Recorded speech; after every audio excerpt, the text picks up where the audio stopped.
morning for a meniscus repair, not a cleanup No. of the tear, a full repair of the knee that is expected to sideline him in the 2024 season. What a man. I'm not going to call it disappointment. Obviously, it's not his fault that it's happened to him, but like at the same time, just a real tough blow to the Vikings psyche. No, it absolutely is. But can we take a step back? You and I are in the same boat on this. Like, I look around social media and I see all these people like, oh my God, here it is again. We can't have nice things. People, we don't even know how nice of a player J.J. McCarthy is. Now, that's not knocking him. That's not saying he's a bad player. I do think he has a ton of potential and a ton of upside. But we all know that Sam Darnold was probably going to be the starting quarterback to start this season. That means if J.J. McCarthy had to play, that meant Sam Darnold wasn't doing good and the Vikings' playoff chances were not very good. So that means it's like, all right, well, he's going to go in there, try and save the season. Okay, at best they're going to finish like 500, right around 500 or just below 500. So it's like you give him a chance now to learn the verbiage of the offense, to learn the ins and outs, be in that quarterback room, to see all the mistakes that Sam Darnold makes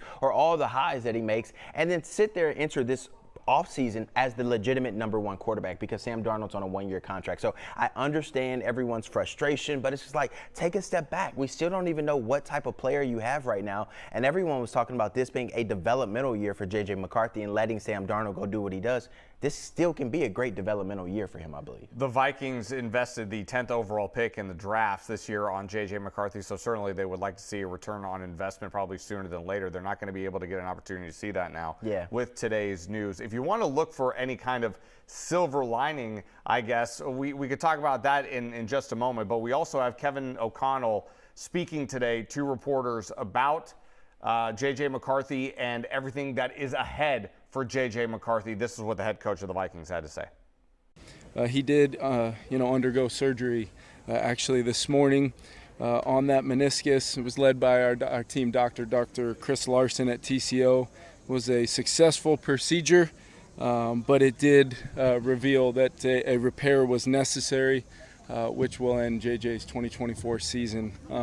As crushed as I am for our team and the excitement that we had in our building, I know our fan base felt the same way, especially after seeing him perform really well the other day at US Bank Stadium. I'm the most crushed for JJ, but as our fans either have already come to find out or will in the future, this guy is so motivated and so dialed in. As excited as I was to draft him, he's confirmed everything that I hope to see, not only early on through training camp, through his performance last Saturday, but he should, our fan base and everyone should just be, excited about the fact that we've got our young franchise quarterback, I believe, in the building. And now it's about the unique aspect of continuing a very critical development process for him, where maybe the physical reps aren't going to be there in the short term, but this is going to be a small bump in the road. Other quarterbacks in our league have gone through similar things early on in their journey and came back stronger and better than ever, and that is not only my expectation, I know that is going to happen for JJ.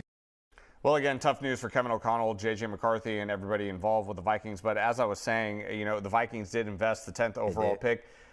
If you want to look for a positive spin to it, if you look ahead to next year, the Vikings, as of right now, only have a first-round pick and 2 fifth-round picks. That's it. Next year, if J.J. McCarthy is able to fully heal and recover for next year, it's almost like you're getting a second first-round pick with J.J. McCarthy coming into the fold on top of the first-round pick you already have. And all the cash they're going to have next offseason. That as well.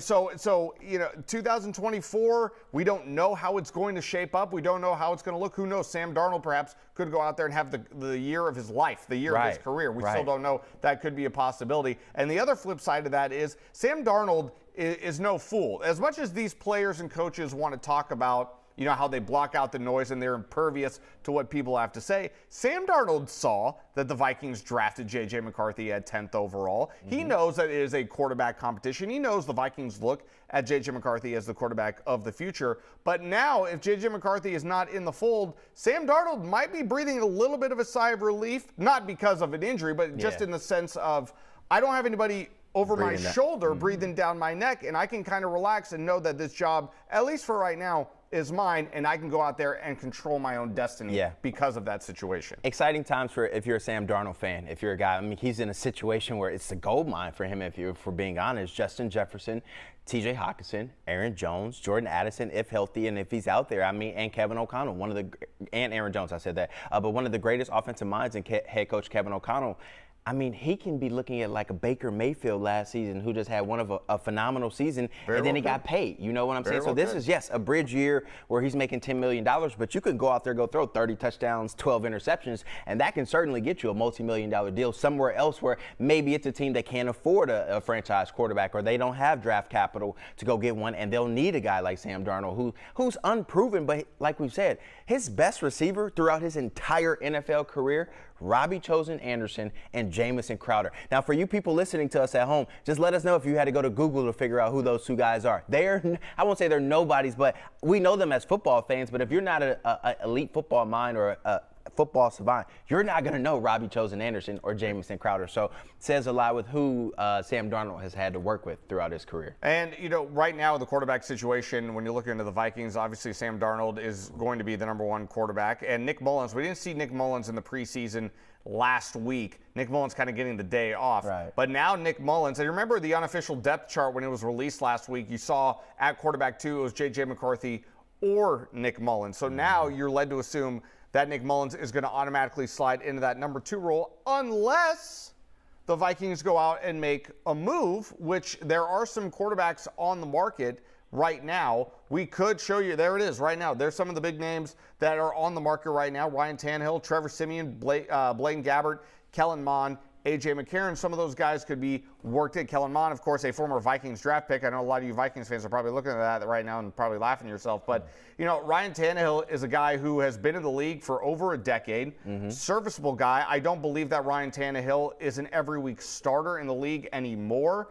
But if he is my backup quarterback right now, I'm actually feeling pretty good because he has a lot of NFL experience, doesn't have the great arm talent, but he's a big frame, can run. If he's available, maybe they give him a call. I said this yesterday on this show. None of those guys move my needle. Ryan Tannehill, especially in Tennessee, all the weapons he had, he never could get over the hump there. Then he eventually got benched for Will Levis, who we know is, you know, I won't say overhyped, but still one of those quarterbacks who hasn't lived up to his all the hype that he had surrounding him coming out of draft day. So, yeah, I mean, obviously they may need another quarterback if Jaren Hall proves that he's not NFL ready throughout the rest of this training camp and preseason. But I think he's definitely under the spotlight right now. And as a producer or director just told me in my ear, Sam Darnold did have DJ Moore. I did forget about DJ Moore, but still, one superstar receiver then out of 6-7 years. That's not a lot. And we all know these NFL quarterbacks, they don't flourish until they get weapons around them. We can talk about Bryce Young last year, Carolina. He may take a big step this year. You can talk about all these other quarterbacks in the NFL that did not take those superstar steps until they got a superstar wide receiver. That typically helps, like the Joe Burrow's got Jamar Chase. They're typically, then they're AFC contenders, you know, in the AFC Championship game. So I just think that with Sam Darnold and the weapons he has right now, he has a chance to go out there and, you know, really prove some doubters wrong. I know Sam Darnold had a good first series in the preseason game last weekend against the Raiders. I don't know how much stock I really put into it. I don't know how much stock you really can put into preseason action depending on who's on the field and who's not on the field. Max Crosby was on the field, though. Yeah, I mean, that's certainly, you know, if you can avoid him, that's great if you're a quarterback. But at the same time, you know, it's the track record that we've seen so far with Sam Darnold. Yeah, and I agree with you. He hasn't been in the best situations in the NFL. However, I haven't seen him in a situation where he has taken his game to the next step. You're right about that. So this is really a golden opportunity, and I think he is just in a great situation, like you were saying earlier, with Kevin O'Connell, a guy who really knows how to work the quarterbacks. Yeah. So this really is a big opportunity for Sam Darnold. I don't know if the Vikings are going to win 4 games. I don't know if they're going to win 7 games. I don't know if they're going to win 10 games or more. But no matter how many games they win this year, Sam Darnold to me is the story right now with how he could possibly re-energize his career, because if he does well, like you were saying, in your way, he's only on a 1-year deal. He might be looking at a big payday next year if he does well this year. I've been saying this all off season, and if I'm wrong, you can just slap a clown thing on my forehead. But I've been saying Sam Darnold has never had this amount of weapons. Yeah. And I think with this team, with Kevin O'Connell, give him a chance, folks. Like, Justin Jefferson is still one of the best receivers. He still went for 1,000 yards last year with 3 different quarterbacks throwing him the football. You know what I'm saying? Like, you still have Jordan Addison. You have T.J. Hockenson, who can be a 1,000-yard receiver in this league. Back, so, yeah. you know what I'm saying? So just give Sam Darnold time. Let him get some reps with his team, and then we can criticize him by week 8 if he's going to be the bust that he's always been, or if it's like, oh, we can actually do something with Sam Darnold. And I just want to say, I reached out to someone who traveled with the team to Cleveland, who's there, who saw the Jordan Addison injury. I asked him, I said, how bad did the Jordan Addison play look? He said, not that bad. I said, do you think it's serious or minor? He said, we don't know just yet. So that's what someone said there. It said it didn't look serious, but you know, when it doesn't look serious, that can always be the serious injuries, or it could just be, an ankle sprain. Like you were saying, no use for us speculating. We just have to wait until we get the official word from the Minnesota Vikings. And we're going to have so much more coming up on Vikings Training Camp Live. When we come back, we'll discuss the J.J. McCarthy situation a little bit further, and we'll also look at the Vikings backfield. Haven't had a lot of discussion around the running backs. It's something we'd like to discuss with you on the other side of the break.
Welcome back into the Vikings Training Camp Live, everybody. Pierre Nugent, Ahmad Hicks with you. We talked ad nauseum about everything that the sky is falling down, in the first segment. Let's kind of turn the page. We'll discuss some of the other things surrounding this team. And let's kind of focus in on the running backs. Ahmad brought up Aaron Jones as being a primary weapon in this offense in the previous segment. We didn't see Aaron Jones in the preseason opener against the Las Vegas Raiders, but this is a guy with a proven track record in the NFL. I know running backs tend to have that 3-4 year window, and then everybody thinks they fall off the cliff after that. But Aaron Jones is a guy who's been very productive in his time in the NFL. Vikings fans should be very familiar with him. They saw a lot of him when he was playing with the Green Bay Packers, and this is a guy that they really need to help jumpstart this run game because it was completely absent last year. Yeah, I went up to him after the game on Saturday against the Raiders, and I was like, your call or the coach's call not to play? He was like, a little bit of both. He was like, I was like, do you need it? He was like, look, I haven't played in the preseason much. He said, I think in the last 6 years, I played like maybe 14, 15 snaps in the preseason. He was like, do I need it? I don't think so. He said, do you benefit from it? Yeah, absolutely. He was like, but look, whenever you put the pads on and tell me it's time to go play football, I'm ready to play football. And I asked him a little bit before that first game, hey, what should we expect this season from you? He said 15-plus touchdowns. He was like, in Green Bay, he only got a chance to carry the football 13 to 14 times a game because he was splitting time with A.J. Dillon. That won't be the case this season. He's going to be a 3-down back until he needs a break. That's when Ty Chandler will come in there. Pierre, you talked about this running back room. It's not that deep. I mean, outside of Ty Chandler, your number 2 guy who went for 180-plus yards versus the Cincinnati Bengals last year, you have Myles Gaskin, shorter guy, smaller guy, not a big build. Kene Nwanwu, another smaller guy, not a big build, but insane amount of speed. And then Dwayne McBride, who didn't get a chance to play last season, who was a draft pick last year. So outside of Aaron Jones, not a lot of experience in that room right now. Yeah, the one thing that I would say to that too, Ty Chandler really came on last season and toward the end of last season, and really, again, as I said in the previous segment, I don't want to contradict myself here, but I don't know how much I take away from preseason games depending on who you're going up against, who's on the field. But Ty Chandler looked good again in the preseason game, and I, as somebody who have been around the Vikings, especially over the last year, watching the way Ty Chandler ran the football last year in the last 4 or 5 games, that gives me a lot of confidence, actually, if Aaron Jones goes down or if something were to happen. For sure. Ty Chandler's a guy who has proven he may not, for all the fantasy football people out there in the world, he's not going to be your RB1 in terms of that type of production.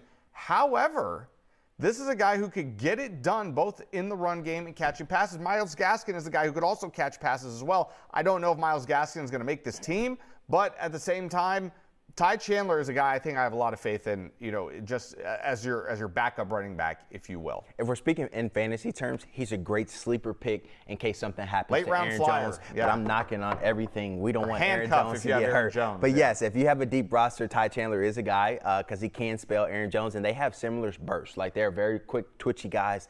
Both of them can take a 5-yard run into an 80-yard house call. So that's going to be exciting to see for this offense. Don't know if we'll see a lot of Myles Gaskin. He spent a lot of time on the practice squad last season. Yep. So he is a guy who could help out in the return game. I do see him getting a lot of return reps back there outside of Kene Nwanwu, so he may make the team as a return specialist, but I don't see him being that contributing back. I think Aaron Jones is a 3-down guy. And Kene Nwanwu is a name that I'm glad you brought up because, even you saw the long touchdown run that he had against the Raiders, but I don't know if you're a Vikings fan, I would probably tell you don't get used to seeing Kene Nwanwu in a running back role because he is their top return man. If he were to get injured, special teams now takes a whole new different meaning with this kickoff, and they need that kind of speed in the kick return game with Kene Nwanwu. He's your top return man in terms of kickoffs, and that's something that I don't think the Vikings would ill afford to kind of lose or put at risk if they put Kene Nwanwu in the backfield. It could happen. I'm not saying it won't happen, but I don't know. If I'm Kevin O'Connell, I'm like, I'm a little hesitant to put Kene Nwanwu in this running back role when we need him at kick return. Yeah, you want him fresh because like we talked about yesterday, the new kickoff rules are exciting. Yeah. A little bit confusing, to understand, but once you fully grasp them, you're looking at the fact that these guys now have a chance to just break 1 or 2 tackles and they're gone. Yeah. No more like you got to come back from 15 yards deep in the end zone, then still got to go around 11 guys. Like in this situation, the way the rules are established now, you make 1 or 2 guys miss, you may be gone for 50, 60 yards. Like this is going to be exciting. I told our photographer, Jared Rose, the other day, no more just walking back on the sideline after a field goal, extra point. You need to be hustling to get on the other side for these kickoffs because it's going to be must-see TV, especially when you have a playmaker like a Kene Nwanwu who has that game-changing speed. If you're still confused about the kickoff rules, you can come to me as the resident XFL expert over here. Come talk to me. I'll walk you through it. Meanwhile, on the defensive line for Minnesota, all throughout training camp, we know Harrison Phillips. Yeah. Okay. We know Jerry Tillery. We know Jonathan Bullard. We know these names. Yeah. Then every once in a while during training camp, Levi Drake Rodriguez, 7th-round pick, would make a flash. You'd see him as running second team. Bo Richter in the preseason game against Las Vegas came up with a sack. He had 4 total tackles in that game. But those 2 guys, I hate to speak in cliches, but every time they are on the field, high motor guys, ability to disrupt at the point of attack. I especially in the case of Drake Rodriguez, I think this young man has an opportunity to make. I think he makes his team. I think he really makes the team. Bo Richter may be on that bubble. Yeah, I think he's a practice squad guy. Still showed a lot in that first preseason game, but just thinking about the numbers that they have: Harrison Phillips, Jerry Tillery, your starters. Then you got Levi Drake Rodriguez, who's going to slide in there. Then you got Bullard, who's also going to be down in there. Then you got Jonah Williams, who came over from the Los Angeles Rams. So this is not a week of as unit as it was last year. Like last season, it was Harrison Phillips. It was it, it didn't have much help on the inside. Ja'Kalen Roy, who's hoping to make a big impact this year as well. So it's a lot more weapons for Brian Flores on that defensive unit, especially his front seven. I've been telling people all offseason, that front seven is solid. But that back four, man, that's so questionable right now. Well, and it's as you know, that front four or front three with the way they're going to play defense is so instrumental in helping out the defensive backfield, because at the point of attack, if you can't get disruption at the point of attack or stop the run, it's going to make life a lot more difficult on your defensive backfield. And on the same time, too, as somebody, myself, I like to.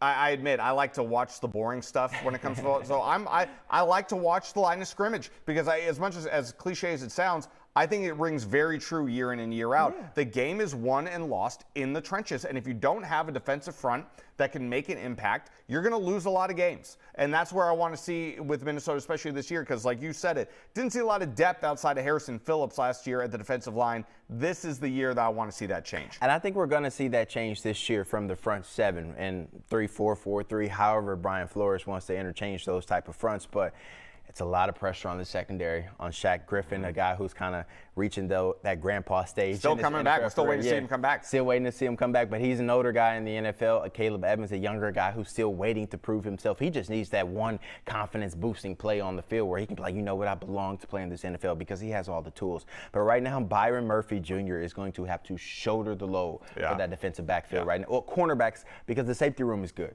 The cornerback.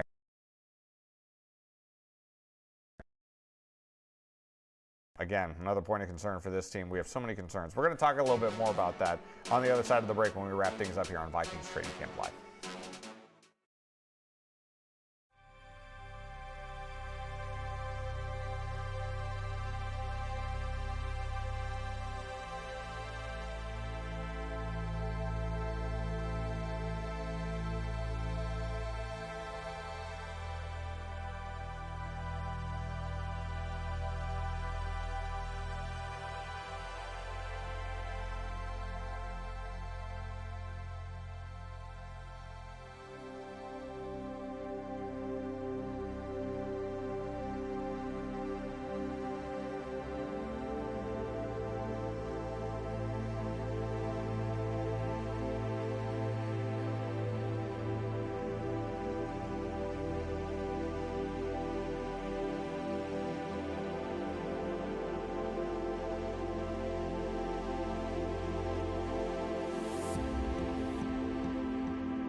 Winding things down here on Vikings Training Camp Live. Okay, we've discussed all things terrible that are going on with the Vikings right now. If you're just joining us, obviously the news, J.J. McCarthy out for the season after a meniscus repair that needs to take place. It did take place this morning. Can we answer this topic? A lot of people are saying, what does out for the season mean? Yeah. And Vikings fans are wanting to speculate. Can he come back in practice? He's out for the season, guys. Right. Like, that's what that means. Like, no, he's not going to come back on the scout team. No, he's not going to take reps with the ones and twos. Like, he's out for the season. Yep. And this can still be valuable for him, because if he was going to be a backup quarterback, I hate to break it to you guys at home that don't know anything about how practice works.